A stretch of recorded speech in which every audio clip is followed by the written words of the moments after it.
हिरण पूरे दिन घास खाने में लगा रहता है, घास को प्रोटीन में बदलने में ही लगा रहता है।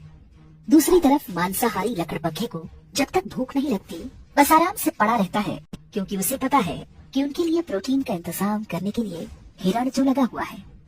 जब तक हिरण है, जंगल में खूंखार जानवर चैन से सोते हैं, पर हिरण जब कम होने लगते हैं तो ये भूखे खूंखार पशु नए जंगलों की तलाश करते हैं।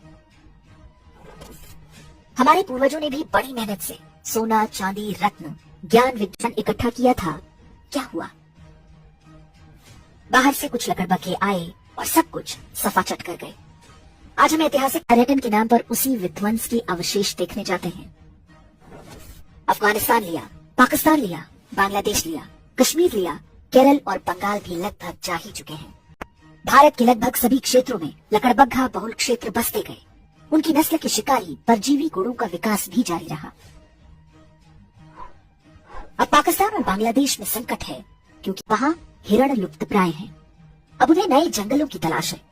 उन्हें पता है कि पड़ोस में ही एक हरा भरा जंगल है।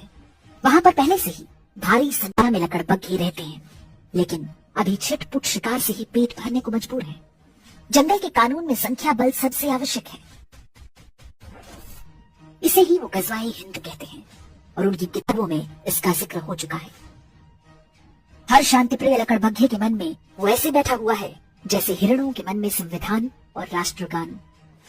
हिरणों को अनुमान नहीं कि आखिरी युद्ध बहुत कठिन होगा, क्योंकि ये अंदर से शुरू होगा, फिर बाहर से। जितनी तेजी से पाकिस्तान और बांग्लादेश से हिरण कम हो रहे हैं, ये युद्ध उतना ही निकट आता जा रहा है। ये युद्ध अचानक नहीं होगा, वास्तव में हम पहले से ही इसके बीच में हैं। विश्वास ना हो तो हैदराबाद, केरल, पश्चिम बंगाल, यूपी, हरियाणा, राजस्थान, दिल्ली आदि के लकड़बग्घा बहुल क्षेत्रों में घूम आइए। हिरणों ने वहां से घर और संपत्ति बेचकर कहीं और बसेरा बना लिया है, लेकिन वे जिन स्थानों को सुरक्षित समझ रहे हैं वो भी वास्तव में सुरक्षित नहीं है। सिर उठाकर देखें तो उनके ही आसपास कोई लकड़बग्घा फलों और नारियल पानी का ठेला लगाए खड़ा है। कोई लकड़बग्घा प्लम्बर, कारपेंटर या मैकेनिक बनकर हिरणों पर नजर बनाए हुए है। हर कोने पर लकड़बग्घों की मांद भी बन रही है। आंखें और कान खोलेंगे तो सब कुछ दिखेगा। आप खूब संपत्ति बनाएं, अपने बच्चों को अच्छी से अच्छी शिक्षा दें, ताकि वे अच्छी नौकरी या व्यापार कर सकें। लेकिन ध्यान रखना होगा कि आप भी हिरण तो नहीं बनते जा रहे। जिसकी संख्या होगी वही ये युद्ध जीतेगा।